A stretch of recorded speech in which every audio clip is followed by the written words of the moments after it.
Assalamualaikum warahmatullahi wabarakatuh. Kembali lagi bersama Bu Emil. Kali ini kita akan belajar tentang cerita pendek. Cerita pendek sering disebut cerpen. Apa itu cerpen? Cerpen yaitu cerita yang memiliki bentuk paling ringkas karena hanya terdiri dari satu pokok cerita. Ciri-ciri cerpen: jumlah katanya kurang dari 10.000 kata. Jadi jumlah katanya itu tidak lebih dari 10.000. Cerpen hanya menceritakan satu inti dari cerita, bukan kisah detail tokohnya. Tokoh akan dihadapkan pada suatu permasalahan maupun konflik yang pada akhirnya akan menemukan beberapa penyelesaian dari konflik tersebut. Pemakaian kata sederhana sehingga mudah dipahami.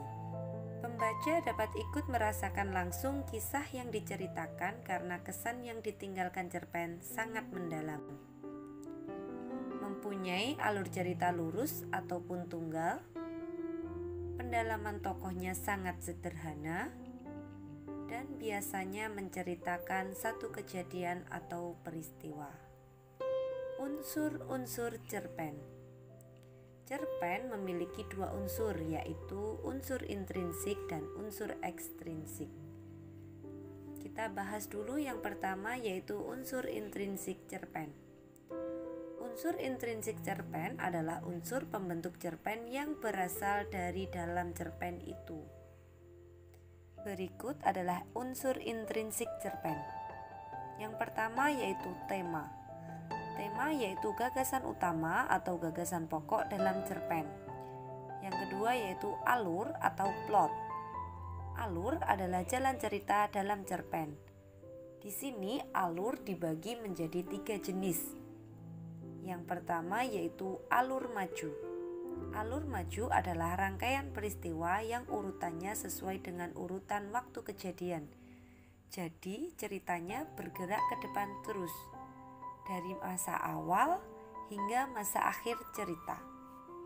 Alur mundur. Alur mundur adalah rangkaian peristiwa yang susunannya tidak sesuai dengan urutan waktu kejadian. Jadi ceritanya bergerak mundur, dari masa saat ini mundur ke masa lalu. Misalnya, cerita seorang pejuang membayangkan bagaimana dulu mereka berperang. Alur maju mundur atau alur campuran. Alur campuran adalah campuran dari alur maju dan alur mundur.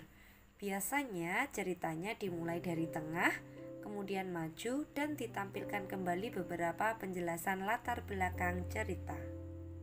Yang ketiga yaitu latar atau setting. Latar atau setting berhubungan dengan tempat, waktu, dan suasana dalam cerpen. Tokoh yaitu pelaku fiktif yang dihadirkan dalam cerpen. Tokoh ini dibagi menjadi 3, yaitu tokoh protagonis. Tokoh protagonis adalah tokoh yang secara umum memiliki sifat baik dalam sebuah cerita. Tokoh antagonis. Tokoh antagonis adalah tokoh yang identik dengan sifat jahat. Dan yang terakhir yaitu tokoh tritagonis. Tokoh tritagonis adalah tokoh yang menjadi penengah antara tokoh protagonis dan tokoh antagonis. Yang kelima yaitu perwatakan. Perwatakan yaitu penggambaran watak atau karakter seorang tokoh. Yang keenam yaitu sudut pandang. Sudut pandang merupakan cara penulis memandang atau menempatkan dirinya dalam sebuah cerita.